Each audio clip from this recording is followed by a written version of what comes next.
ये बिल्कुल नया ROG फोन 7 अल्टीमेट है। यह $1400 है। यह 1 मील तक मौजूद अब तक का सबसे तेज, सबसे चरम एंड्रॉयड फोन है। क्या यह आईफोन को हराता है?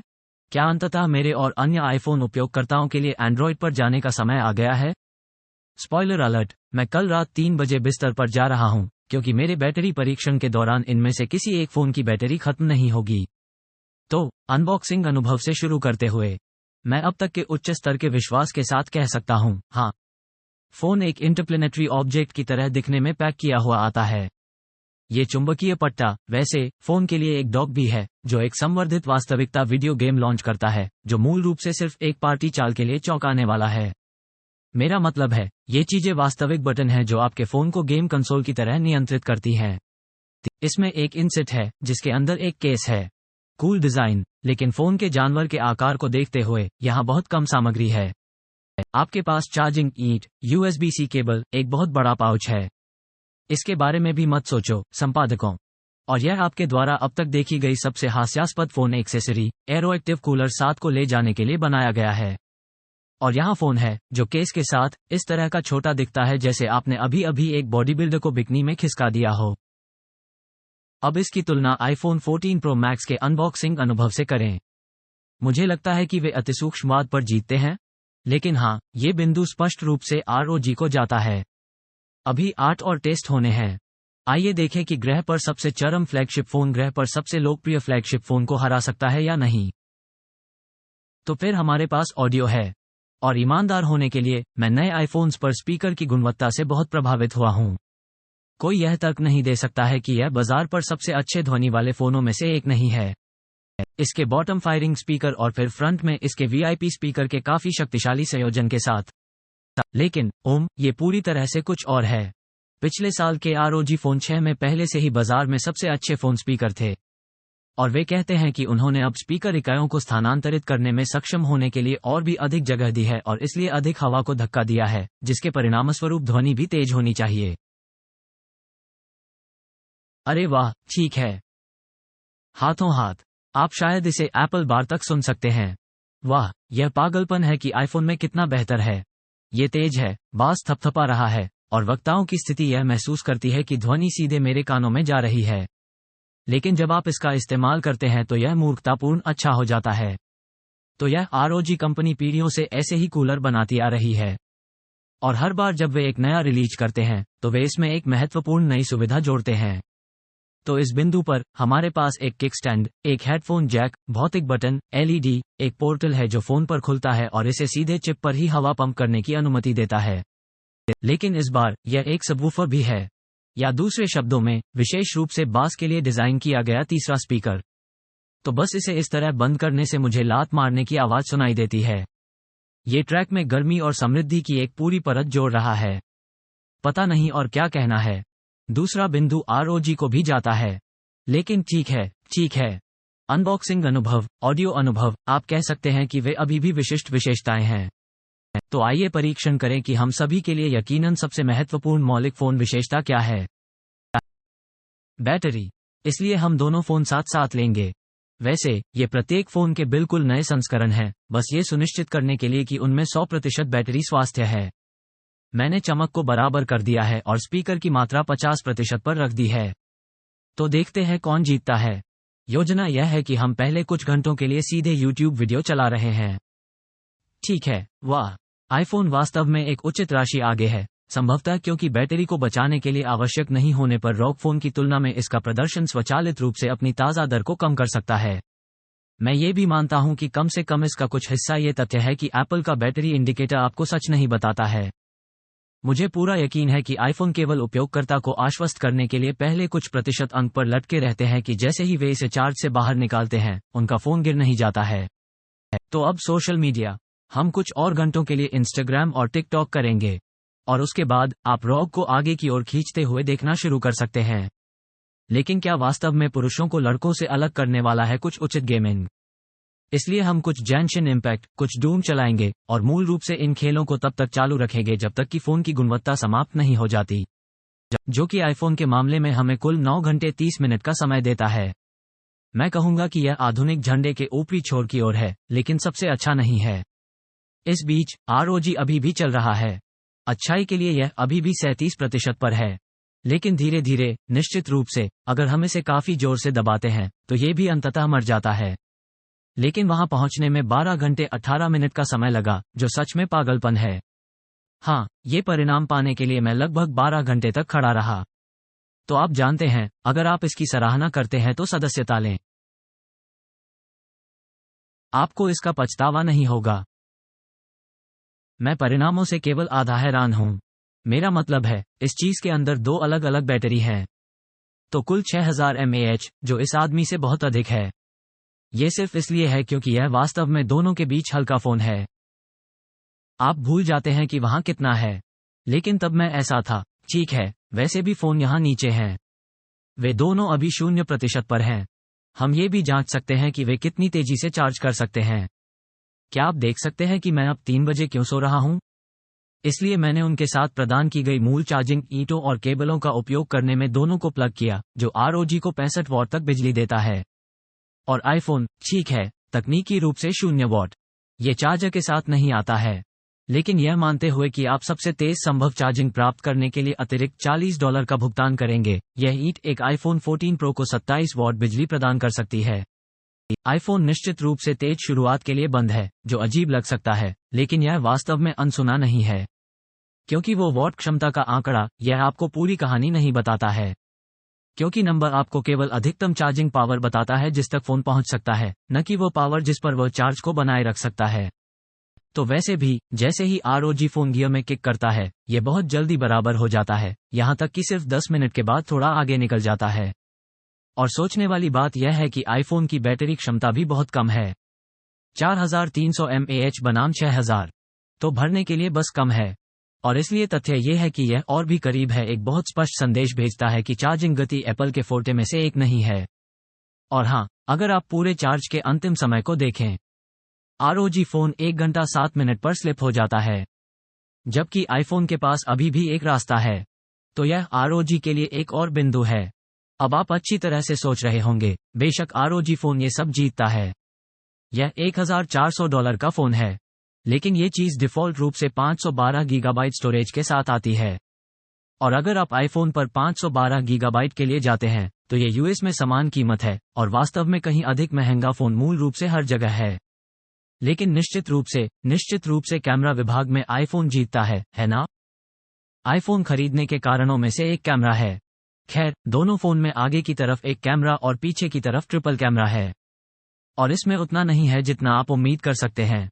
जब आप सेल्फी ले रहे होते हैं, तो रॉग में पृष्ठभूमि अधिक स्वाभाविक रूप से धुंधली हो जाती है। यह 98% स्थितियों में उतना ही तेज है, उन कटिंग गतिशील रेंज स्थितियों में बहुत अच्छा है, यकीनन आईफोन से बेहतर है। कहने की बात नहीं है कि इसमें पूर्ण 4K स्लो मोशन शूट करने की शक्ति है, जो कि 1080p से कहीं अधिक है जो कि एप्पल कर सकता है। लेकिन जहां आईफोन आगे खींचता है वो बुद्धिमत्ता है। ये चेहरों की पहचान करने और उनका इलाज करने का तरीका है ताकि वे ध्यान का केंद्र हों। जिस तरह से यह अपने सभी सेंसर का उपयोग विषयों पर तुरंत ध्यान केंद्रित करने के लिए करता है, यहां तक कि बारीक, कठिन वस्तुओं के लिए भी, जिनसे अधिकांश फोन संघर्ष करेंगे।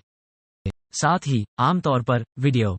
एक साधारण फोटो की तुलना में वीडियो को अच्छी तरह से खींचने में सक्षम होने के लिए कहीं अधिक उन्नत प्रसंस्करण की आवश्यकता होती है।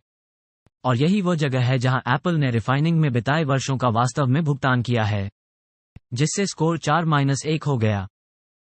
एक चीज जो मुझे लगता है कि इन दोनों के बीच वास्तव में एक दिलचस्प प्रयोग होगा, वो है वाईफाई की गति। क्योंकि एक और औसत उपयोगकर्ता अपने फोन पर जो कुछ भी करता है, वो इंटरनेट से संबंधित होता है। और इसलिए आप उम्मीद करेंगे कि सबसे लोकप्रिय फ्लैगशिप फोन इंटरनेट पहलू को पूरी तरह से समाप्त कर देगा। लेकिन फिर, जब आप ऑनलाइन प्रतिस्पर्धी गेम खेल रहे हों तो ये सब कुछ मिलीसेकंड के अंतराल को कम करने के बारे में है। तो वास्तव में कौन जीतता है? ठीक है, आइए आईफोन से शुरू करें। हम गूगल का स्पीड टेस्ट करेंगे। वाह, ठीक है, हम एक अटारी में फंस गए हैं, ये देखते हुए ये बहुत जर्जर नहीं है। और सिर्फ 40 मेगाबिट्स ऊपर। ROG फोन के लिए भी यही बात है। ओह, मेरा मतलब है, ये बिल्कुल भारी गिरावट है। ये वास्तव में तुलना में वास्तव में धीमी है। लेकिन ये देखने के लिए कि क्या मुझे ऐसा परिणाम मिल सकता है जो थोड़ा अधिक विश्वसनीय लगे, मैंने नियंत्रित वातावरण में 10 बार और परीक्षण किया, लेकिन वास्तव में कोई सुसंगत रुझान नहीं थे। लगता है कि ROG की गति अधिक है, लेकिन आईफोन में अधिक सुसंगत गति है, खासकर जब अपलोड करने की बात आती है। लेकिन काफी विविधता है जो मैं कहूंगा इसे एक ड्रॉ कहें। लेकिन यहाँ थोड़ी कम विलंबता से भी अधिक महत्वपूर्ण क्या है और इन स्क्रीन पर वास्तव में सब कुछ कितना अच्छा दिखता है, तो वे दोनों विशाल प्रदर्शन हैं। ROG वास्तव में थोड़ा बड़ा है, लेकिन आप शायद बिना साइड बाय साइड के ध्यान नहीं देंगे, और वे दोनों अपने अपने तरीके से बेहतर हैं। इसलिए ROG तकनीकी रूप से तेज डिस्प्ले है। आप जानते हैं कि कैसे फोन मानक 60 हर्ट्ज से 90 तक डायल कर रहे हैं और अब तक 120 हर्ट्ज प्रदर्शित करता है, जो हम हर 2023 फ्लैगशिप पर देखते हैं। खैर, इस चीज में 165 हर्ट्ज डिस्प्ले है। आनुपातिक रूप से ये लगभग 60 और 90 हर्ट्ज डिस्प्ले के बीच की छलांग जितना बड़ा होना चाहिए, जो बहुत बड़ा था। और हाँ, यदि आप अपने मुखपृष्ठों को स्क्रॉल करते हैं और स्लो मो कैमरे का उपयोग करके रिकॉर्ड करते हैं, तो आप बिल्कुल अंतर देखेंगे। लेकिन मेरी आंखें संघर्ष कर रही हैं। ऐसा लगता है कि 5% अधिक लाभ प्रकार की स्थितियों के लिए उन 50% अधिक प्रयासों में से एक है। और ईमानदार होने के लिए, मुझे लगता है कि इस बिंदु पर जो अधिक अंतर बनाता है वह एनिमेशन की गुणवत्ता है, जिसे एप्पल ने वास्तव में कम कर दिया है। ROG के पीछे एक दूसरा डिस्प्ले भी है, हालांकि मैं कहूंगा कि यह अधिकांश फोनों पर पीछे के डिस्प्ले की तुलना में बहुत कम उपयोगी है। यह आपको कैमरे का पूर्वावलोकन करने या आपकी सूचनाओं की सामग्री की जांच करने नहीं देता है। ये लगभग केवल उन लोगों के लिए है, हे, देखो मेरा फोन क्षणों में क्या कर सकता है। और फिर आईफोन के लिए हमारे पास एक उच्च चोटी की चमक है, 2000 निट्स बनाम 1500, जो मूल रूप से आपको उन अतिरिक्त उज्ज्वल बाहरी दृश्यों या उन अतिरिक्त अंधेरे टीवी शो के लिए कवर करती है। मैं आपको देख रहा हूँ, गेम ऑफ थ्रोन्स और ओजाक। इसमें LTPO तकनीक है। यही वजह है कि जब जरूरत न हो तो यह अपनी ताज़ा दर को 1 हर्ट्ज तक कम कर सकता है। जैसा कि आपने देखा है, ये कुछ बैटरी बचाने में मदद करता है। इसका थोड़ा अधिक रिजोल्यूशन और समरूपता भी है। मैं पूरी तरह से जानता हूं कि इस ROG फोन में ऊपर और नीचे के बेजेल होने का कारण यह है कि लोग गेमिंग करते समय कुछ पकड़ना पसंद करते हैं। इन बड़े स्पीकरों को फिट करने के लिए उल्लेख नहीं करना चाहिए, लेकिन मैं चीजों को संरेखित और साफ सुथरा बनाने के लिए बहुत अधिक चूसने वाला हूं। इसलिए मेरे लिए आईफोन बेस्ट डिस्प्ले का अवार्ड लेता है। लेकिन अब बड़े सवाल प्रदर्शन का समय आ गया है। मैं आपके बारे में नहीं जानता, लेकिन मैंने निश्चित रूप से इस बारे में बहुत कुछ सुना है कि कैसे एप्पल के बायोनिक चिप्स पैक का नेतृत्व करते हैं, कैसे वे शक्ति के मामले में प्रतियोगिता से 2 साल आगे हैं। मेरा मतलब है, एप्पल वास्तव में उस बिंदु पर पहुंच गया जहां उन्होंने पिछले साल के चिप्स का उपयोग करके नए फोन जारी करना शुरू कर दिया। अगर मैंने कभी यह संकेत देखा है कि एक कंपनी सहज है कि वे आगे हैं, तो ये है। लेकिन फिर यह चीज प्रदर्शन के लिए तैयार है। ये ROG फोन प्रदर्शन के बारे में है। तो चलिए कुछ बेंचमार्क से शुरू करते हैं। AnTuTu के साथ ओपनिंग, जो एक बहुत ही सामान्य परीक्षण है जो आपके फोन के सभी पहलुओं को देखता है और इसके प्रदर्शन को सारांशित करने के लिए आपको एक नंबर देता है। और इसके लिए ROG 30% से अधिक निकल रहा है, जो हास्यास्पद है। यह एक सामान्य संख्या से अधिक है। पीढ़ीगत नेतृत्व को ध्यान में रखना, मैंने उस पर एरोएक्टिव कूलर लगाया है, जो जाहिर तौर पर इसकी सतह को 25 डिग्री सेल्सियस तक बढ़ा सकता है और इससे स्वाभाविक रूप से इसके प्रदर्शन में सुधार होगा। और हाँ, यह आईफोन के लिए पूरी तरह से उचित नहीं है क्योंकि इसे कुछ भी नहीं कहा जा रहा है। लेकिन तभी डिब्बे में फिर कूलर आ गया, इसलिए मुझे ऐसा लगता है कि इसका उपयोग न करना शायद अधिक अनुचित होगा। तो फिर हमारे पास GFX बेंच है। हम केवल ग्राफिक्स पर ही ध्यान केंद्रित करने जा रहे हैं। यही कारण है कि हमें कई बेंचमार्क चलाने की भी आवश्यकता है। वैसे क्या यह है कि हम सभी केवल एक नंबर के विचार से प्यार करते हैं जो वास्तव में एंड्रॉयड और iOS के बीच संख्याओं की तुलना करते हुए सभी प्रदर्शन को सारांशित करता है? थोड़ा अजीब है क्योंकि यहाँ तक कि बेंचमार्किंग ऐप भी 2 अलग अलग ऐप हैं जो कोड की 2 अलग अलग लाइनों पर बने हैं। ये कहा गया है कि अगर हम कई परीक्षण करते हैं और हम लगातार रुझान देखते हैं जो हमारे लिए निष्कर्ष निकालने के लिए पर्याप्त होना चाहिए। ROG के लिए अब तक ये बहुत अच्छा चल रहा है और इसने इस परीक्षण को लगभग 2 गुने प्रदर्शन के साथ पूरा किया है। क्या? लेकिन फिर Geekbench के साथ जो कि CPU पर केंद्रित है, आईफोन आगे है और वास्तव में एक छोटे से अंतर से नहीं। तो इसकी तह तक जाने के लिए अब तक हम एक के बाद एक बेंचमार्क पर बेंचमार्क चलाते जा रहे हैं जहां मेरे पास परिणाम है। मैं इतने अनिवार्य रूप से आश्वस्त हूं। जब CPU की बात आती है तो एप्पल अभी भी आगे है और ROG के अंत में कूलिंग या ओवरक्लॉकिंग की कोई मात्रा नहीं हो सकती है। वो अंतर लेकिन शीर्ष स्तर के एंड्रॉयड फोन में वर्तमान में गेमिंग के लिए एक बेहतर GPU है, विशेष रूप से इस कूलिंग द्वारा तेज मेमोरी का उल्लेख नहीं करने में मदद मिली है। तो कुछ भी जो समग्र सिस्टम प्रदर्शन को देखता है वो इस फोन को उच्च रैंक देने वाला है जो वास्तव में श्रेणी को समग्र रूप से आकर्षित करता है। लेकिन इन सैद्धांतिक संख्याओं का होना एक बात है। खुद खेलों के बारे में क्या? क्योंकि कुछ मुझे निश्चित रूप से कई बार बताया गया है कि कैसे आईफोन पर गेम एंड्रॉयड पर गेम की तुलना में औसतन अधिक अनुकूलित हैं। संख्या पूरी कहानी नहीं बताती है। तो मेरा पसंदीदा है ये बलून टॉवर डिफेंस 6 है और यह हमें मूल रूप से दुश्मन के गुब्बारों में स्क्रीन को कवर करने की अनुमति देने वाला है। स्क्रीन पर भारी मात्रा में कणों के साथ साथ नुकसान की गणना करना जो ये देखने के लिए किए जाने की आवश्यकता है कि कौन सा फोन पहले पिछड़ना शुरू करता है।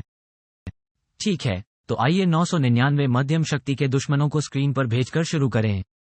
तो अभी यह प्रति सेकंड लाखों गणनाएं कर रहा है। आप देख सकते हैं कि कुछ फ्रेम नीचे गिरना शुरू हो गए हैं, लेकिन यह निश्चित रूप से अभी भी खेलने योग्य है। तो देखते हैं कि क्या होता है अगर हम 999 सबसे मजबूत दुश्मन भेजते हैं। हाँ ठीक है, आप देख सकते हैं कि यह चुगना शुरू कर देता है। आप केवल इस बात से प्रभावित हो सकते हैं कि वास्तव में एक समय में स्क्रीन पर कितना कुछ हो रहा है। यह ROG किस चीज से बना है ये देखने का सही समय तुरंत बता सकता है कि स्क्रीन की संतृप्ति बहुत अधिक है। आइए मध्यम शत्रुओं का प्रयास करें। मुझे लगता है कि यह या तो समान है या थोड़ा बेहतर है। हाँ, आप कह सकते हैं कि यह अपनी अधिकतम फ्रेम दर पर नहीं चल रहा है। आइए बड़े लड़कों की कोशिश करें। मुझे लगता है कि यह वास्तव में आईफोन से धीमा है। यहाँ और पिछड़ापन है। तो यह आईफोन का बेहतर CPU हो सकता है जो इन सभी गणनाओं में मदद कर सकता है, या संभावित रूप से केवल ऐप को एंड्रॉयड पर कम अनुकूलित किया जा रहा है। तो ये कल्पना के किसी भी खिंचाव से बुरा परिणाम नहीं है, लेकिन यह एक तरह से मजेदार है, और यह कि आपके पास फोन का ये पूरा खेल है जहां इसके बारे में हर एक निर्णय को डिजाइन किया गया है। खेलों को ध्यान में रखते हुए आपको एक कूलर मिला है जो मेरे चेहरे के आकार का आधा है, और फिर भी अंतिम परिणाम उस फोन से भिन्न नहीं है जो सिर्फ ऐसा लगता है कि यह कोशिश भी नहीं कर रहा है, जो मेरे लिए यह कहने के लिए पर्याप्त है कि यह किसी ऐसे व्यक्ति के लिए वास्तव में एक शानदार फोन है जो पहले से ही एक एंड्रॉयड उपयोग करता है, लेकिन पारिस्थितिकी तंत्र में संपूर्ण बदलाव की गारंटी देने के लिए पर्याप्त नहीं है। लेकिन अंत में आप जो भी फोन इस्तेमाल करने का फैसला करते हैं, अगर आप उसका ज्यादा से ज्यादा फायदा उठाना चाहते हैं, यही कारण है कि मैं सर्फशार्क VPN की दृढ़ता से अनुशंसा करता हूं कि हर बार जब आप इंटरनेट से जुड़ते हैं तो आपकी व्यक्तिगत जानकारी साझा की जा रही है। सिर्फ आपका नेटवर्क मालिक नहीं, लेकिन हर कंपनी जिसकी वेबसाइट पर आप जाते हैं, और ऐसी बहुत सी स्थितियां होती हैं जहां आप नहीं चाहते कि ऐसा हो। जैसे अपराधियों के लिए VPN के साथ लोगों के डेटा एकत्र करने के एकमात्र उद्देश्य के लिए मुफ्त खुले सार्वजनिक वाईफाई स्पॉट स्थापित करना एक बहुत ही सामान्य बात है, हालांकि आपका डेटा अन्य पार्टियों तक पहुंचने से पहले एक सर्वर के माध्यम से जाता है, और सेवा का लक्ष्य मूल रूप से आपको गुमनाम बनाने के लिए अपने विवरणों को खंगाले। क्योंकि मैं विशेष रूप से सर्फशार्क की सिफारिश क्यों करता हूं? खैर, ऐप वास्तव में मजबूत है। मैंने बहुत से घटिया VPN ऐप्स का उपयोग किया है। यह उनमें से एक नहीं है जिसमें ढेर सारी अतिरिक्त गोपनीयता सुविधाएं शामिल हैं। तो और यह बेवकूफ़ी से सस्ता भी है, जो आपको मन की शांति देता है जिसकी देखभाल की जा रही है। कोड बॉस का उपयोग करके आप एक महीने में $3 से कम कमाते हैं, जो कि प्रति व्यक्ति कई उपयोगकर्ताओं को कवर कर सकता है, क्योंकि यह सचमुच सेंट के रूप में समाप्त हो सकता है।